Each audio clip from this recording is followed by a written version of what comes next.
Angry clashes have erupted between members of the Ku Klux Klan and the new Black Panther Party as both groups rally at the South Carolina State House. Confederate flags were stolen and ripped up to cheers and applause from the new Black Panther demonstrators, while KKK members stood on the steps of the Capitol performing Nazi salutes. The white supremacists came out in force on Saturday afternoon to condemn the governor's decision to remove the Confederate flag due to its associations with racial hatred. Countering their demonstration, around 400 people with links to the new Black Panther Party marched in the name of racial equality, calling on politicians to do more than simply bring down a flag. Although leaders insisted they would steer clear of one another, disputes were soon breaking out between offshoots. One police officer was seen holding a white man in a Confederate flag to the ground screaming for assistance. Other officers were seen in tactical gear in case the protests boiled over. According to the Charleston Post-Courier, there were 3 fights that police were forced to break up. It is the latest clash in Columbia, SC, following the racist shooting of 9 black churchgoers at the hands of 21-year-old pro-Confederacy Dylan Roof last month. The attack prompted nationwide calls for leaders to condemn the Confederate flag as a symbol of racial hatred. 150 years old, it was used by the 7 southern slave states during the Civil War. Its racist associations were refreshed during the Civil Rights Movement, when anti-integration state flew the Confederate flag in defiance.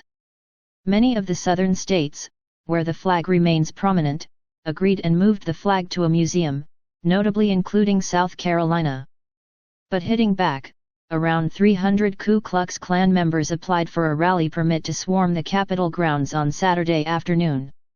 They cannot punish everyone for what one man did, Amanda Barker, Imperial Officer of Loyal White Knights, told NBC News.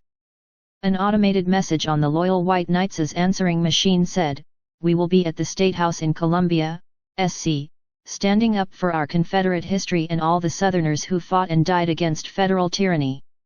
Our government is trying to erase white culture and our heritage right out of the pages of history books." Meanwhile, Black Educators for Justice leader James Evans Muhammad, a former director of the new Black Panther Party, had his own gripes with the historic move. "The flag coming down is not progress. It is an illusion of progress," Muhammad told the state. Ever since slavery started in America, whites have the privilege of freedom that blacks in South Carolina do not have. White privilege had stuck a knife in black people back in South Carolina and America as a whole. You can't pull a 12-inch knife out 2 inches and call that progress. The new Black Panthers-linked groups started rallying at 2 p.m. with about 200 people. Many held African flags as speakers addressed the crowds who shouted back, "Black Power. Equality is more important than a symbol of hate," Justice Boats, of the Black Lawyers for Justice, told the crowds. Their demonstration was only meant to overlap with the KKK for an hour at 3 p.m., but as of 5 p.m. both groups remained out in force, with many coming to join each side. Some Confederate flag bearers insisted they did not condone the KKK's values but merely joined the KKK-organized rally to show their support for Southern heritage. Stan Stones, a Baptist minister, told MSNBC that the KKK hijacked the flag in the mid-1950s, and they made it a symbol of hate. He added, "Southern heritage has nothing to do with hate, it has to do with honoring those who fought in the Civil War."